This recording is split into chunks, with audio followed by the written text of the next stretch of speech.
The readings for Wednesday, July 26th. The epistle reading is from St. Paul's letter to the Galatians, chapter 3, verses 23 through 29, and chapter 4, verses 1 through 5.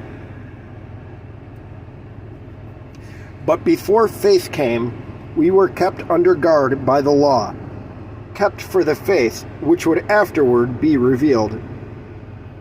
Therefore, the law was our tutor to bring us to Christ, that we might be justified by faith. But after faith has come, we are no longer under a tutor. For you are all sons of God through faith in Christ Jesus. For as many of you as were baptized into Christ have put on Christ. There is neither Jew nor Greek, there is neither slave nor free, there is neither male nor female. For you are all one in Christ Jesus. And if you are Christ's, then you are Abraham's seed, and heirs according to the promise.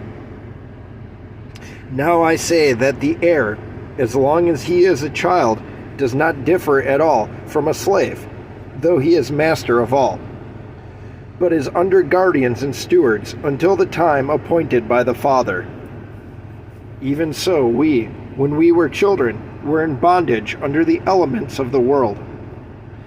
But when the fullness of the time had come, God sent forth his Son, born of a woman, born under the law, to redeem those who were under the law, that we might receive the adoption as sons. All right, these verses should be getting pretty familiar to you by now. I would think they are, for me anyways. Nevertheless, let's hit the footnotes from the Orthodox Study Bible.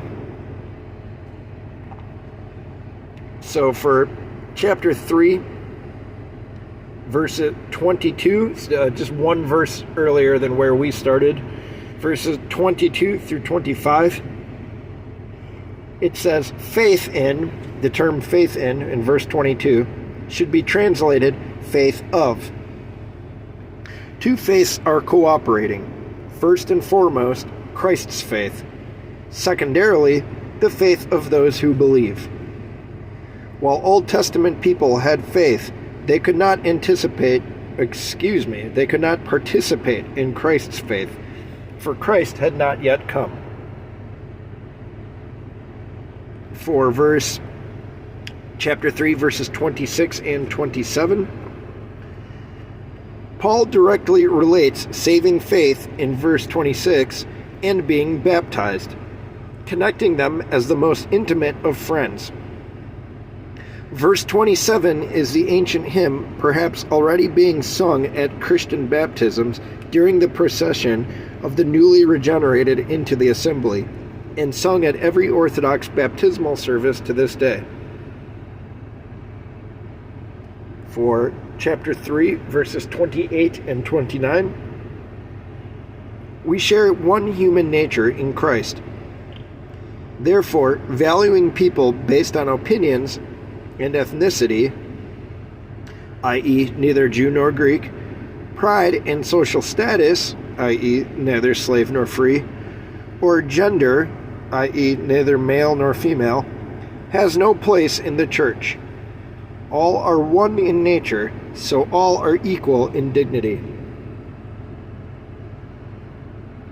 For chapter 4, verses 1 and 2, child refers not to age, but to understanding.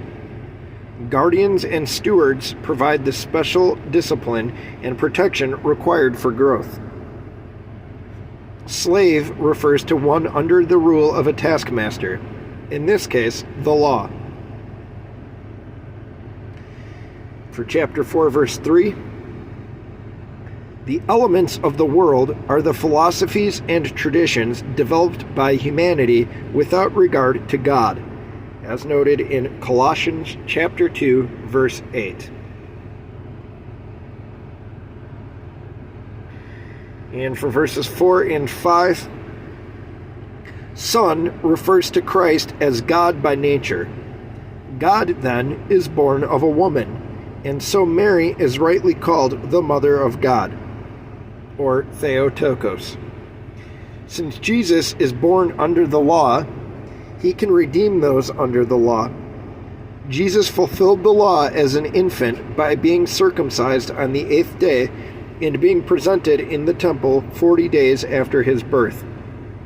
Both of these events are remembered in the liturgical cycle of the Orthodox Church. Why does God redeem those who are under the law?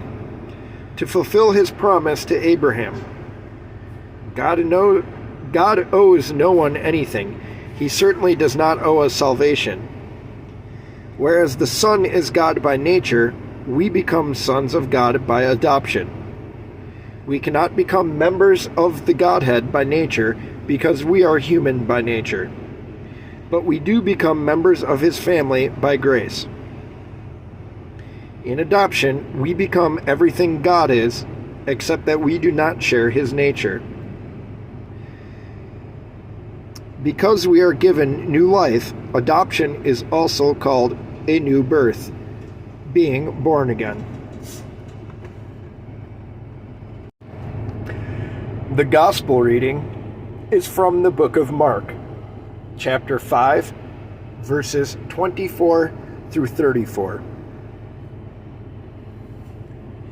So Jesus went with them, and a great multitude followed him and thronged him. Now, a certain woman had a flow of blood for 12 years, and had suffered many things from many physicians. She had spent all that she had, and was no better, but rather grew worse.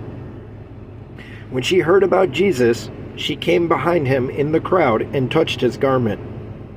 For she said, "If only I may touch his clothes, I shall be made well." Immediately the fountain of her blood was dried up, and she felt in her body that she was healed of the affliction. And Jesus, immediately knowing in himself that power had gone out of him, turned around in the crowd and said, "Who touched my clothes?" But his disciples said to him, "You see the multitude thronging you, and you say, 'Who touched me?'"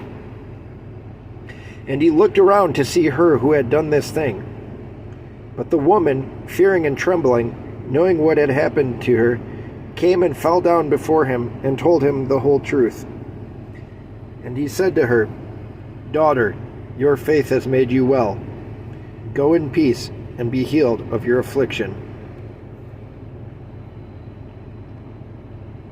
All right. Some footnotes now from the Orthodox Study Bible. For verses 21 through 34, which contains our reading today, it says to see the footnotes at Matthew chapter 9, verses 18 through 26. And for verses 25 through 29, a spiritual interpretation of this encounter given by the Fathers is that this woman symbolizes human nature in general. Humanity is in constant suffering and subject to death, symbolized by the flow of blood. The physicians who could not cure her stand for the various religions of the world, as well as the Old Testament law, which were unable to grant life to humanity. Only through Christ are we freed from suffering and bondage to sin.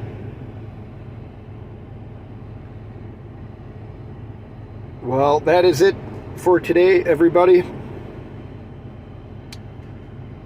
Hope you all have a good Wednesday. Marching on through the week, okay? And as always, I hope that you please say a prayer for me, a sinner, as it is very appreciated. Thank you. Take care.